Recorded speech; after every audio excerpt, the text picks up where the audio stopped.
என கண்பானவர்களே, இன்றைக்கு பாவத்தின் நின்று நம்மை பரிசுத்தமாக்குகிற ஒரு அனுபவம் எங்கே இருக்கிறது தெரியுமா?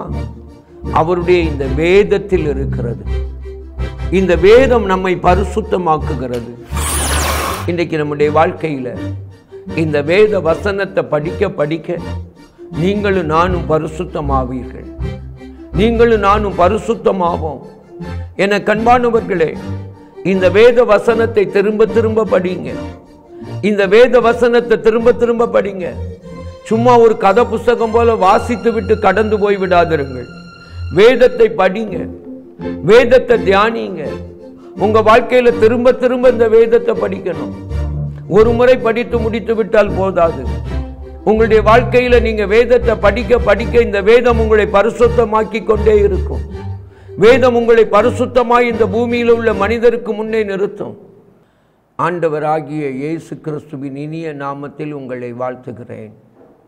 வேதம் சொல்லுகிறது, ஏசாயா தீர்க்கதரிசன புத்தகம் 5ஆம் அதிகாரம் 16வது வசனம், சேனைகளின் கர்த்தர் நியாய தீர்ப்பினால் உயர்ந்து பரிசுத்தமுள்ள தேவன் நீதியினால் பரிசுத்தராய் விளங்குவார். ஜெபிப்போமா? அன்பின் பரம தகப்பனே, உம்மை நன்றியோடு நோக்கி பார்க்கிறோம். எங்கள் தேவன் எங்களோடு பேசுகிறதற்காய் உமக்கு நன்றி. எங்களோடு பேசுகிற ஜீவனுள்ள தேவன் எங்களோடு பேசும். அப்படி செய்கிறதற்காய் ஸ்தோத்திரம். இயேசுவின் மூலம் வேண்டிக் கொள்கிறோம் பிதாவே, ஆமென்.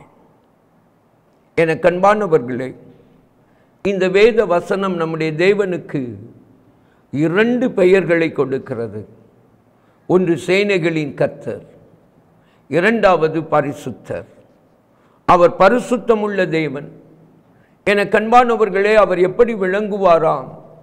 பரிசுத்தமுள்ளவராய் விளங்குவாராம். அவர் எப்படி தம்மை பரிசுத்தமுள்ளவர் என்று விளங்க பண்ணுகிறார்?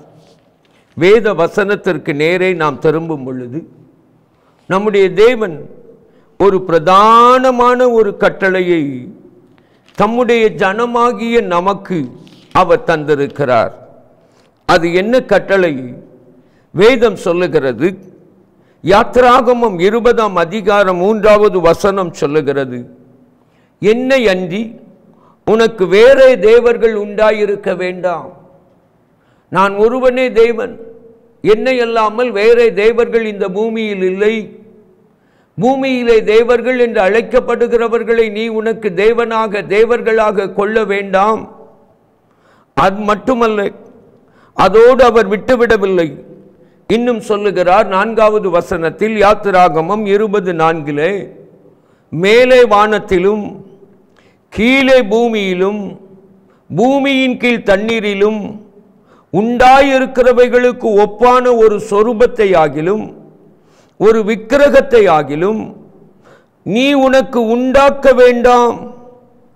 ஆண்டவர் தெளிவாய் சொல்லுகிறார், எனக்கு ஒரு ஒப்பாக ஒரு சொரூபத்தை உண்டு பண்ணி விடாதே, ஒரு விக்கிரகத்தை உண்டு பண்ணி விடாதே. என் தேவன் இன்னார் என்று சொல்வதற்கு, என் இயேசு இன்னார் என்று சொல்வதற்கு நீ ஒரு சொரூபத்தையும் உண்டாக்கக்கூடாது, நீ ஒரு விக்கிரகத்தையும் உண்டாக்கக்கூடாது, நீ ஒரு படத்தையும் உருவாக்கி வைத்து அதை என் ஆண்டவர் என்று வணங்கக்கூடாது. என கண்பானவர்களே, ஆண்டவர் இதை தெளிவாக நமக்கு சொல்லி இருக்கிறார். அதை நம்முடைய வாழ்க்கையிலே மறந்துவிடக்கூடாது.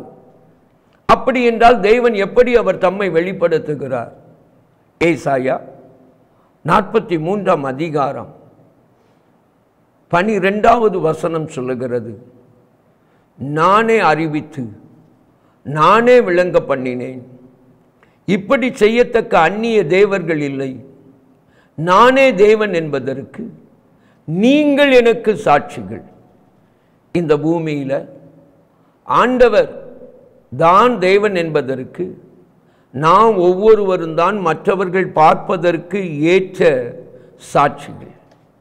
என கண்பானவர்களை, நாம் பார்ப்பதற்கு ஒரு ரூபம் தேவையில்லை, ஒரு சொரூபம் தேவையில்லை, ஒரு விக்கிரகம் தேவையில்லை இயேசுவுக்கு சமமாக. ஆனால் இந்த உலகம் இயேசுவை காண்பதற்கு, இந்த உலகம் தேவாதி தேவனாகிய நம்முடைய ஆண்டவர் இயேசு கிறிஸ்துவை காண்பதற்கு நீங்களும் நானும் அவருக்கு சாட்சிகளாய் இந்த பூமியிலே நடமாட வேண்டும் என்று தேவன் விரும்புகிறார். அப்படி நாம் வாழ்வதற்கு தான் அவர் பரிசுத்தர் என்பதை விளங்க பண்ணுவதற்கு அவர் நம்மை பரிசுத்தராய் வாழ விரும்புகிறார். நம்முடைய பரிசுத்தத்தை கெடுப்பது என்ன? பாவம். என கண்பானவர்களே, ஆண்டவர் இயேசு இந்த பாவத்திலிருந்து எப்படி நம்ம வாழ்க்கையில் விடுதலை தருகிறார்? வேதம் தெளிவாய் சொல்லுகிறது. 1 யோவான் 1ஆம் அதிகாரம் 9வது வசனம், நாம் நம்முடைய பாவங்களை அறிக்கையிட்டால் பாவங்களை நமக்கு மன்னித்து எல்லா அநியாயத்தை நீக்கி நம்மை சுத்திகரிப்பதற்கு இயேசு கிறிஸ்து உண்மையும் நீதியும் உள்ளவராயிருக்கிறார். இயேசு கிறிஸ்துவின் இரத்தம் சகல பாவங்களை நீக்கி நம்மை சுத்திகரிக்கிறது. அந்த நம்மை சுத்திகரித்த அந்த இயேசு கிறிஸ்துவின் இரத்தத்தினால் நாம் பரிசுத்தமாக்கப்படுகிறோம். அந்த இரத்தத்தினால் என்னுடைய வாழ்க்கையில் நான் பரிசுத்தத்தை பெற்றிருக்கிறேன். இயேசு கிறிஸ்துவின் இரத்தம் என்னுடைய பாவங்களை கழுவட்டும், என்னுடைய பாவத்திலிருந்து விடுதலை தரட்டும் என்று நான் ஒப்பு கொடுத்திருக்கிறேன், மனம் திரும்பி இருக்கிறேன். ஆனால் இன்னமும் என் வாழ்க்கையில் பாவத்திலிருந்து விடுதலை இல்லையே, நான் எப்படி அந்த விடுதலையை பெற்றுக்கொள்வது என்று உங்களுடைய வாழ்க்கையில் கதறுகிறீர்களா? வேதம் என்ன சொல்லுகிறது பாருங்கள். சங்கீதங்களின் புத்தகம் 119வது சங்கீதம் 11வது வசனம் சொல்லுகிறது, நான் உமக்கு விரோதமாய் பாவம் செய்யாதபடிக்கு உமது வாக்கை என் இருதயத்தில் வைத்து வைத்தேன். என கண்பானவர்களே, இன்றைக்கு பாவத்தின் நின்று நம்மை பரிசுத்தமாக்குகிற ஒரு அனுபவம் எங்கே இருக்கிறது தெரியுமா? அவருடைய இந்த வேதத்தில் இருக்கிறது. இந்த வேதம் நம்மை பரிசுத்தமாக்குகிறது. ஆகையினால்தான் சங்கீதம் 119:9 சொல்லுகிறது, வாலிபன் தன் வழியை எதினால் சுத்தம் பண்ணுவான், உமது வசனத்தின்படி தன்னை காத்து கொள்ளுகிறதினால்தானே. என கண்பானவர்களே, நம்முடைய வாழ்க்கையில் பரிசுத்தத்தை நமக்கு தருவது அவருடைய வசனம். வாலிபனானாலும் சரி, வாலிப பெண்ணானாலும் சரி, யாரானாலும் சரி, அவர்களுடைய வாழ்க்கையில் பரிசுத்தத்தை கொண்டு வருவது அவருடைய வேத வசனம். ஆகையினால தான் யோவான் எழுதின சுவிசேஷம் 17ஆம் அதிகாரம் 17வது வசனத்தில் ஆண்டவர் இயேசு ஜெபிக்கிறார், உம்முடைய சத்தியத்தினாலே அவர்களை பரிசுத்தமாக்கும், உம்முடைய வசனமே சத்தியம். என கண்பானவர்களே, ஆண்டவர் இயேசு நம்மை பார்த்து நமக்காக ஜெபிக்கிறார். அவருடைய சத்தியமாகிய வேத வசனம் நம்மை பரிசுத்தமாக்கும்படி ஆண்டவர் இயேசு நமக்காக ஜெபிக்கிறார். ஆகையினால்தான் யோவான் 15ஆம் அதிகாரம் 3வது வசனம் சொல்லுகிறது, நான் உங்களுக்கு சொன்ன உபதேசத்தினாலே நீங்கள் இப்பொழுதே சுத்தமாயிருக்கிறீர்கள். ஆண்டவர் இயேசு கிறிஸ்துவின் உபதேசமாகிய இந்த வேதம், இந்த வேத வசனம் உங்களையும் என்னையும் சுத்தமாக்குகிறது, பரிசுத்தமாக்குகிறது. இன்றைக்கு நம்முடைய வாழ்க்கையில் இந்த வேத வசனத்தை படிக்க படிக்க நீங்களும் நானும் பரிசுத்தமாவீர்கள், நீங்களும் நானும் பரிசுத்தமாவோம். என கண்பானவர்களே, இந்த வேத வசனத்தை திரும்ப திரும்ப படிங்க. இந்த வேத வசனத்தை திரும்ப திரும்ப படிங்க. சும்மா ஒரு கதை புஸ்தகம் போல வாசித்து விட்டு கடந்து போய் விடாதிருங்கள். வேதத்தை படிங்க, வேதத்தை தியானிங்க. உங்கள் வாழ்க்கையில் திரும்ப திரும்ப இந்த வேதத்தை படிக்கணும். ஒரு முறை படித்து முடித்து விட்டால் போதாது. உங்களுடைய வாழ்க்கையில் நீங்கள் வேதத்தை படிக்க படிக்க இந்த வேதம் உங்களை பரிசுத்தமாக்கி கொண்டே இருக்கும். வேதம் உங்களை பரிசுத்தமாய் இந்த பூமியில் உள்ள மனிதருக்கு முன்னே நிறுத்தும். நீங்கள் நேரத்தை வீணா செல்போனில் செலவழிக்காம, நீங்கள் நேரத்தை வீணாய் மற்றவர்களிடத்தில் பேசுவதில் செலவழிக்காம, ஜபத்திலும் வேத வாசிப்பிலும் செலவிடியுங்கள். இரவும் பகலும் அவருடைய வேதத்தில் தியானமாக இருக்கிற மனுஷன் பாக்கியவானா. ஆகையினால தான் சங்கீதங்களின் புத்தகம் 1வது சங்கீதம் இப்படி சொல்லுகிறது. அங்கே நம்மை பாவத்தை விட்டு இந்த வேதம்தான் விளக்கும் அப்படிங்கிறதுக்கு அழகாக 1வது சங்கீதம் ஆரம்பிக்கும் போதே சொல்லுகிறது, துன்மார்க்கருடைய ஆலோசனையில் நடவாமலும், பாவிகளுடைய வழியில் நில்லாமலும், பரியாசக்காரர் உட்காரும் இடத்தில் உட்காராமலும் நம்மை காக்க போகிறது என்ன? கர்த்தருடைய வேதத்தில் பிரியமாய் இருந்து இரவும் பகலும் அவருடைய வேதத்தில் தியானமாய் இருக்கிற மனுஷன் பாக்கியவான். நம்மை துன்மார்க்கருக்கும் பாவிகளுக்கும் பரியாசக்காரருக்கும் விலக்கி காக்க போகிறது இந்த வேதம். இதை இரவும் பகலும் தியானிக்கணுமா? உங்களுடைய வாழ்க்கையில் செல்போனை பயன்படுத்துகிற நேரத்தை காட்டிலும் வேதத்தை பயன்படுத்துகிற நேரம் அதிகமாக இருக்கணும். மற்ற மனிதர்களோடு பேசுகிற நேரத்தை காட்டிலும் இயேசுவோடு பேசுகிற நேரம் அதிகமாக இருக்கணும். அதை உங்கள் வாழ்க்கையில் ஒருபோதும் மறந்து விடாதிருங்கள். அப்படி உங்களுடைய வாழ்க்கையை இயேசுவுக்கு ஒப்பு கொடுத்து பாருங்க. இன்றைக்கு உங்களுடைய வாழ்க்கையில் அவருடைய வசனம் உங்களை பரிசுத்தமாக்கும்.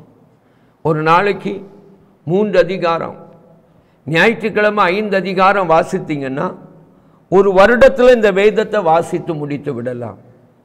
ஒரு வருடத்தில் இந்த வேதத்தை வாசித்து முடிப்பதற்கு நீங்கள் செலவிட போகிற நேரம் எவ்வளவு தெரியுமா?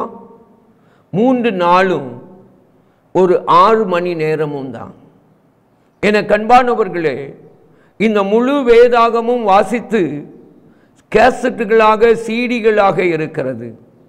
அதற்கு அவர்கள் செலவிட்டிருக்கிறது 24 மணி நேரங்கள், ஒரு எக்ஸ்ட்ரா ஒரு 6 மணி நேரம், அவ்வளவுதான் அவர்கள் செலவிட்டிருக்கிறார்கள். ஒரு வருஷத்தில் ஒரு முறை இந்த வேதத்தை வாசித்து முடிச்சிங்கன்னா நீங்கள் செலவிட போகிற நேரம் எவ்வளவு பாருங்க. 365 நாளை தந்திருக்கிறார் ஆண்டவர். அதில் 100ல் 1 பங்கு கூட நீங்கள் ஆண்டவருக்கு கொடுக்கல. ஆகையினால நீங்கள் என்ன செய்யுங்க, ஒரு வருஷத்துக்கு 2 முறையாவது வேதத்தை வாசிக்கணும்னு இன்னைக்கு தீர்மானம் எடுங்க. ஒரு நாளைக்கு நீங்கள் 6 அதிகாரம் வாசிங்க. ஞாயிற்றுக்கிழமை வரும் என்று சொன்னால் நீங்கள் அன்றைக்கு 10 அதிகாரம் வாசிங்க. மற்ற நாளெல்லாம் 6 அதிகாரம், ஞாயிற்றுக்கிழமை 10 அதிகாரம், இப்படி வாசிங்க. ஆண்டவருடைய சமூகத்தில் 6 மாதத்துக்கு ஒரு முறை வேதத்தை வாசித்து முடிப்பீங்க. உங்களுடைய வாழ்க்கையில் அந்த 6 மாதத்துக்கு ஒரு முறை வேதத்தை வாசித்து முடிக்க நீங்கள் அட்டவணை வேண்டும் என்று விரும்புவீர்கள் என்று சொன்னால் எங்களை தொடர்பு கொள்ளுங்க. உங்களுடைய விலாசத்தை எங்களுக்கு அனுப்புங்க. நாங்கள் உங்களுக்கு அந்த அட்டவணையை இலவசமாக அனுப்பி வைக்க ஆயத்தமாக இருக்கிறோம். என கண்பானவர்களே, கடந்து வருகிற அந்த நம்பருக்கு, அலைபேசி எண்ணுக்கு நீங்கள் உங்களுடைய விலாசத்தை அனுப்பி வைத்தீங்கன்னா உங்களுக்கு அந்த அட்டவணையை அனுப்பி வைப்போம். ஒரு வருடத்தில் 2 முறையாவது நீங்கள் வேதத்தை வாசிக்கிறதற்கு நீங்கள் செலவிட வேண்டும். அப்படின்னா நீங்கள் செலவிட போகிறது 6 நாளும் ஒரு 12 மணி நேரமும், அதாவது 6.5 நாட்கள், ஒரு வாரம் கூட நீங்கள் முழுவதாய் நீங்கள் கொடுக்கவில்லை. 54 வாரத்தில் நீங்கள் ஒரு வாரம் கூட நீங்கள் முழுவதாய் ஆண்டவருக்கு கொடுக்கவில்லை. இவ்வளவு கூட நீங்கள் தேவனுடைய சமூகத்தில் வேதத்தை வாசிக்க ஒப்பு கொடுக்கலன்னா எப்படி? ஒப்பு கொடுத்து பரிசுத்தராகுங்கள். கர்த்தர் உங்களை ஆசீர்வதிப்பார். அன்பின் பரம தகப்பனே, உம்மை நன்றியோடு நோக்கி பார்க்கிறோம். எங்கள் தேவன் எங்களோடு கூட பேசுகிறவராய், உம்முடைய வசனத்தால் எங்களை பரிசுத்தமாக்குகிறவராய் இருக்கிறதற்காய் ஸ்தோத்திரம். உம்முடைய வசனம் எங்களை பரிசுத்தமாக்க ஒப்பு கொடுக்கிறோம். உம்முடைய வசனம் எங்களை பரிசுத்தமாக்கட்டும் என்று சொல்லி செபிக்கிறோம். எங்கள் இயேசு அப்படி செய்கிறதற்காய் நன்றி.